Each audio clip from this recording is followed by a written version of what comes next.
Hello बच्चों, कैसे हो? बढ़िया। आप बढ़िया तो मैं भी बढ़िया। तो देखो बच्चों, आज हमें क्या पढ़ाई करनी है। आज है हमारे पास क्लास 11th का यूनिट नंबर 13 का वीडियो नंबर 19। तो बेटे ये 13वीं यूनिट का 19वां वीडियो है और इससे पहले 18 वीडियो आपको प्लेलिस्ट में भी मिल जाएंगे, नीचे डिस्क्रिप्शन में भी मिल जाएंगे और कुछ समय बाद आई बटन में भी लिंक आ जाएगा, जहां आप यूनिट नंबर 13 को पूरा पढ़ सकते हो, समझ सकते हो और अपने सुंदर से नोट्स बना सकते हो, जो एग्जाम में आपकी बहुत ज्यादा हेल्प करेंगे। इसी के साथ साथ आपको नीचे डिस्क्रिप्शन में पीडीएफ नोट्स का लिंक भी मिल जाएगा और आप पीडीएफ नोट्स के लिए टेलीग्राम पर भी सर्च कर सकते हो KMD सहारनपुर। तो देखते हैं आज का हमारा टारगेट क्या है। आज बेटे हमें पढ़ना है एसिटिलीन और जिसका अणुसूत्र होता है C2H2। तो जल्दी से नोटबुक में वीडियो को पॉज करके आप लिखो ये हेडिंग हिंदी में भी, इंग्लिश में भी और अणुसूत्र भी इसका लिख लो। जल्दी से पॉज करके लिख लो बेटे, हेडिंग लिख लिया? ठीक है। तो बेटे हमने हेडिंग लिखी है एसिटिलीन, ठीक है। आप एसिटिलीन को इंग्लिश में ऐसे लिखते हो एसिटाइलीन। इसके बारे में आज हमें बात करनी है। इसमें सबसे पहली बात तो आपको ये पता होनी चाहिए कि एसिटिलीन होता है एक ट्रिपल बॉन्डेड हाइड्रोकार्बन, एक त्रिबंध वाला हाइड्रोकार्बन। तो यहां लिखता हूं मैं सबसे पहली बात कि एसिटिलीन एक ट्रिपल बॉन्डेड हाइड्रोकार्बन होता है, ट्रिपल बॉन्डेड हाइड्रोकार्बन, ठीक है। तो सबसे पहली बात तो हमें यह पता होनी चाहिए कि एसिटिलीन एक ट्रिपल बॉन्डेड हाइड्रोकार्बन है, ठीक है। और दूसरी बात यह पता होनी चाहिए कि ये जो एल्काइन सीरीज है ना, एल्काइन सीरीज कह दो या एल्काइन श्रेणी कह दो, जिसमें हम एल्काइंस के बारे में पढ़ते हैं, ठीक है। एल्काइन श्रेणी का प्रथम सदस्य है, एल्काइन श्रेणी का प्रथम सदस्य।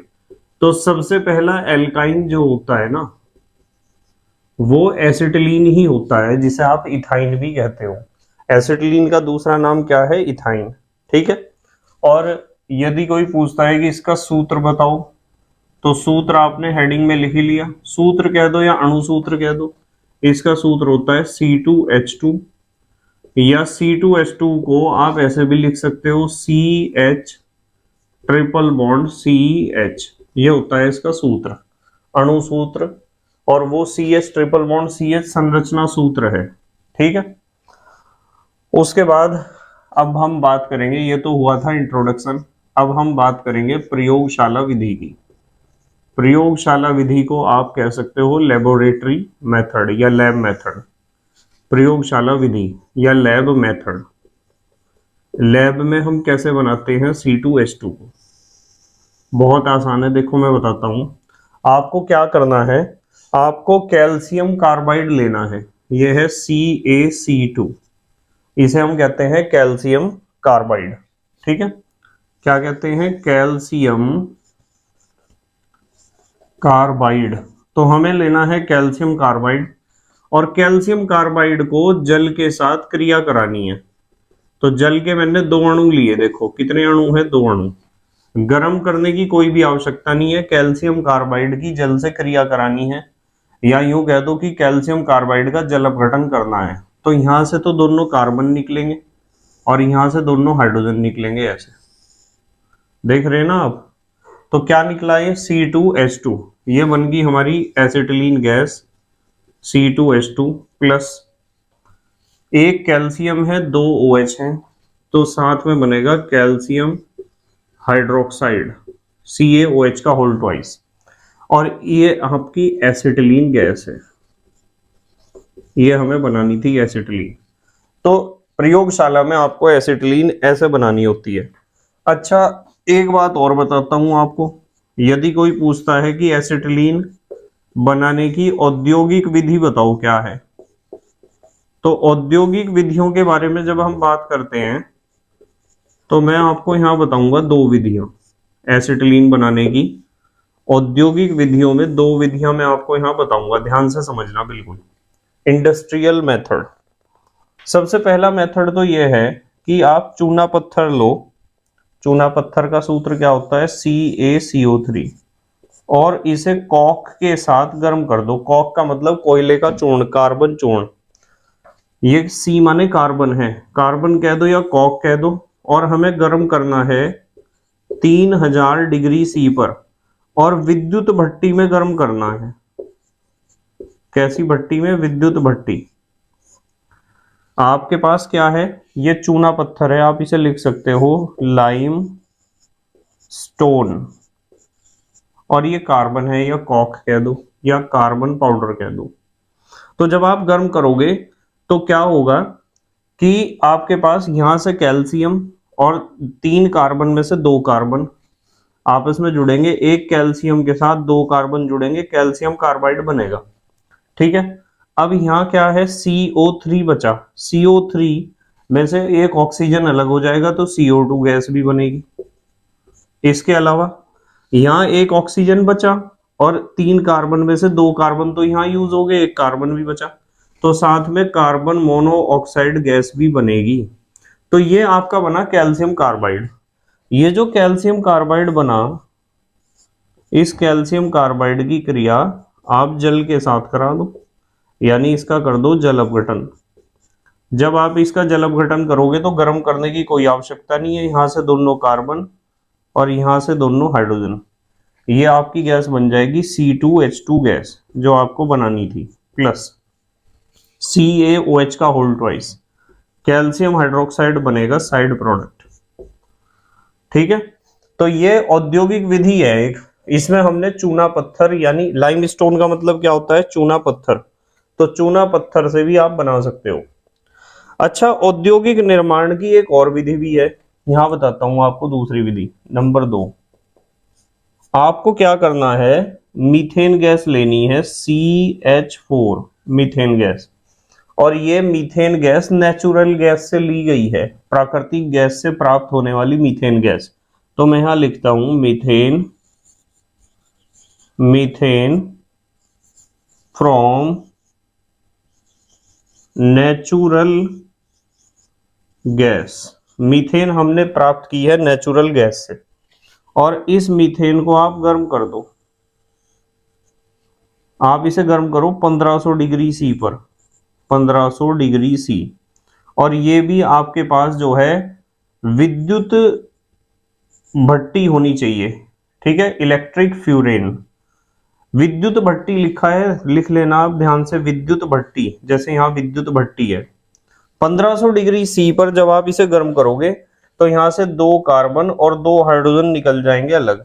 ठीक है, देखो 2 कार्बन तो है ना, C2H2, 2 कार्बन है हमारे पास, प्लस 2 चौक 8 हाइड्रोजन है, 8 में से 2 हाइड्रोजन तो यहां गए, कितने बचे, 6 हाइड्रोजन ऐसे निकलेंगे, 3H2, ये हाइड्रोजन गैस भी निकल जाएगी साथ में, है तो ये भी गैस ही, ये भी गैस है।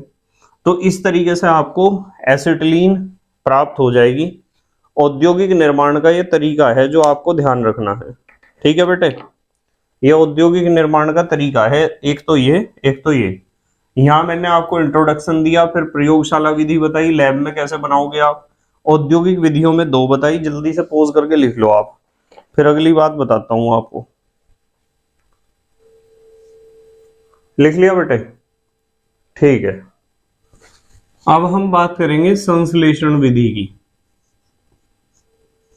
संश्लेषण विधि, सिंथेसिस मेथड, संश्लेषण विधि। क्या हम C2H2 को डायरेक्ट बना सकते हैं? संश्लेषण कहते हैं जब 2 सरल अणु आपस में मिलकर किसी विशेष अणु का निर्माण करते हो। जैसे मान लो आपके पास ये कार्बन है और हाइड्रोजन। कार्बन हमने कहा लिया, ये कॉक है, कार्बन चूर्ण कह दो या कॉक कह दो, ये हाइड्रोजन है। दोनों को आपस में मिलाओ और 2500 डिग्री C पर गर्म करना है, 2500 डिग्री C, और यहां चाहिए आपको विद्युत आर्क। आर्क का मतलब होता है स्पार्किंग, पता है ना स्पार्क, जब कैथोड और एनोड आपस में टच करते हैं चिंगारी पैदा होती है, तो उसे कहते हैं विद्युत आर्क। और ये 2 कार्बन है, 2 ही हाइड्रोजन, ये बन जाएगा C2H2। तो ये है संश्लेषण विधि। इस तरीके से आप C2H2 का संश्लेषण कर सकते हो। अच्छा, एक तरीका और भी है, एक तरीका है हैलो फॉर्म से। आप हैलो फॉर्म से भी बना सकते हो। वैसे तो मैंने बहुत सारे तरीके आपको सिखा रखे हैं ट्रिपल बॉन्डेड हाइड्रोकार्बन बनाने के, पर ये कुछ मुख्य तरीके हैं जो आपको ध्यान रखने हैं एसिटिलीन के परिप्रेक्ष्य में। देखो, हेलो फॉर्म जैसे आयोडो फॉर्म लेते हैं CHI3 और यहां लिया हमने 6Ag और इधर भी मैं CHI3 लूंगा। हेलो फॉर्म के दो अणु हैं तो आपको पता है यहां से भी तीनों आई और यहां से भी तीनों आई निकल जाएंगे और बीच में से 6Ag निकल जाएंगे। यहाँ CH बचेगा और यहाँ भी CH। देखो, 3 संयोजकता तो इसकी कम हुई और 3 संयोजकता इसकी, तो CH और CH के बीच में आ जाएगा ट्रिपल बॉन्ड। ये बन गई आपकी एसिटिलीन गैस और 6 Ag है और 6 ही I है। साइड प्रोडक्ट निकलेगा 6AgI, सिल्वर आयोडाइड। ठीक है, एक ये तरीका है बनाने का। हेलो फॉर्म से भी आप बना सकते हो। ठीक है बेटे, चलो अगली बात करते हैं। ये तो बनाने की बहुत सारी विधियां होगी, इसके अलावा भी बहुत सारी विधियां मैंने आपको सिखा रखी हैं एल्काइन बनाने की विधियों में या एल्काइन निर्माण की विधियों में। अब हम बात करेंगे भौतिक गुण की। एक हेडिंग लिख लो आप, भौतिक गुण। भौतिक गुण को आप क्या कहते हो? Physical properties. भौतिक गुण या फिजिकल प्रॉपर्टीज करके एक हेडिंग लिख लो। ठीक है, तो सबसे पहला भौतिक गुण यह है कि ये गैस जो है रंगहीन है, रंगहीन C2H2, कोमा गंधहीन है, गंधहीन भी है, रंगहीन, गंधहीन, कोमा जल में कम विलेय है, कम घुलनशील है, कम विलेय। और क्या है, कौन सी अवस्था होती है इसकी? भौतिक अवस्था होती है इसकी गैस। तो एक तो ये गुण ध्यान रखना है आपको कि ये रंगहीन है, गंधहीन है, जल में कम घुलनशील है और क्या है, गैस है। अच्छा, एक बात बताता हूं मैं आपको बहुत बढ़िया, नंबर 2 पे लिखेंगे। कब जब हम इसे बनाते हैं ना एसिटिलीन को, तो इसमें फास्फीन की अशुद्धि आ जाती है और यदि एसिटिलीन में फास्फीन की अशुद्धि है PH3 की, तो उसमें से लहसुन जैसी गंध आएगी। कैसी आएगी? लहसुन तो पता है सबको।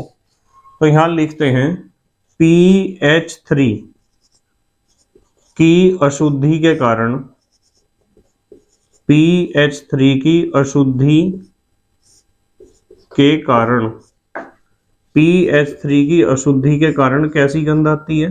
लहसुन जैसी, लहसुन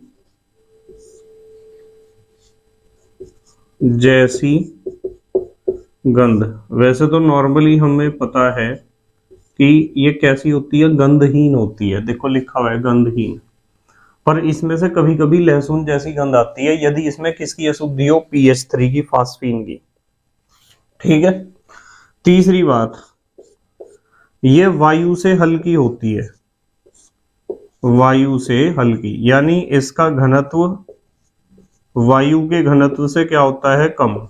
एक ये बात ध्यान रखनी है आपको। ठीक है, नंबर 4,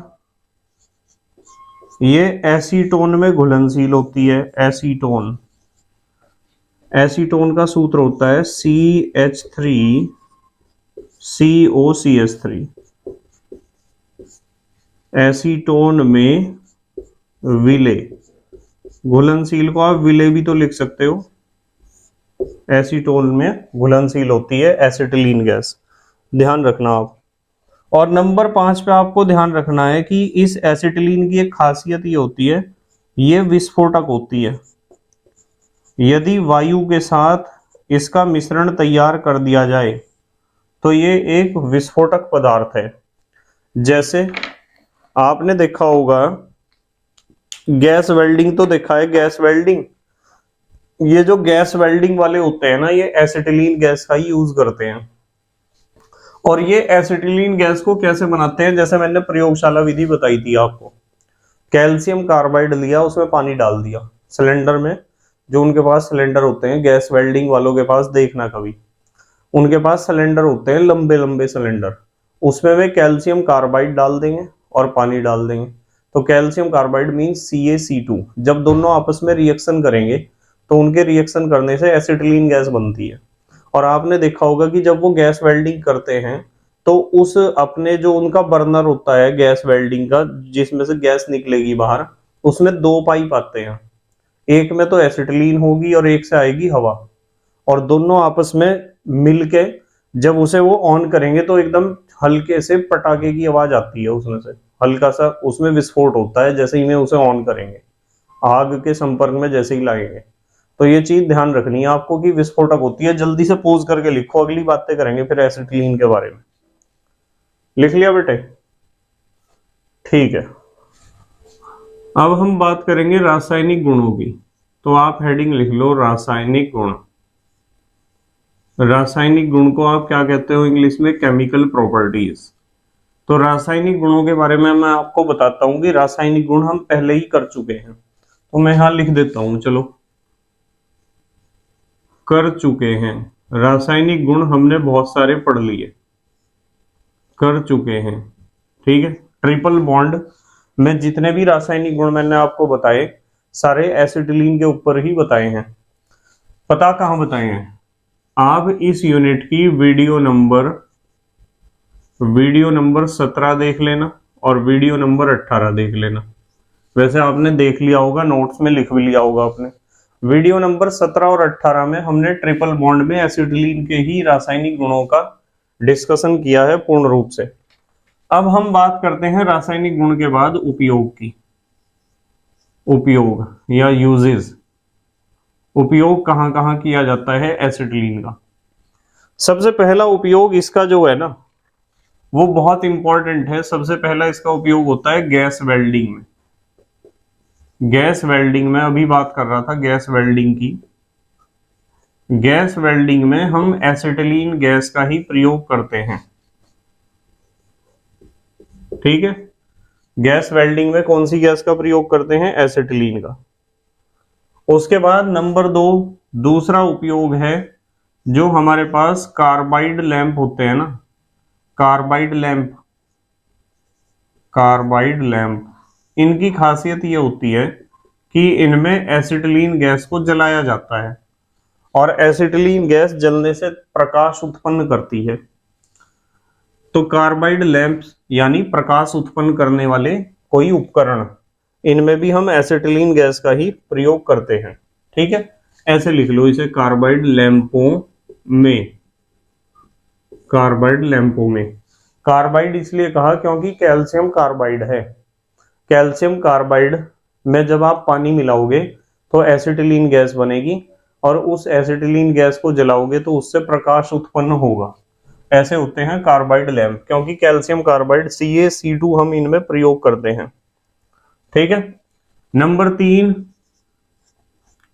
ल्यूसाइट गैस बनाई जाती है। इससे ल्यूसाइट गैस मैंने बनानी सिखाई थी रासायनिक गुणों में, आपको याद होगा, ल्यूसाइट नामक।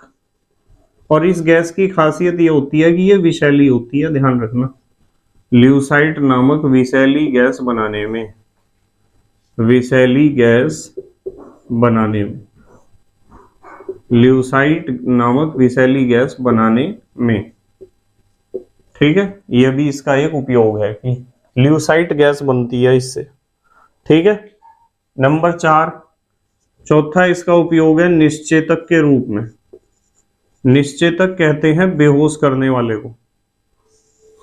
निश्चेतक के रूप में, निश्चेतक कहते हैं बेहोश करने वाले को।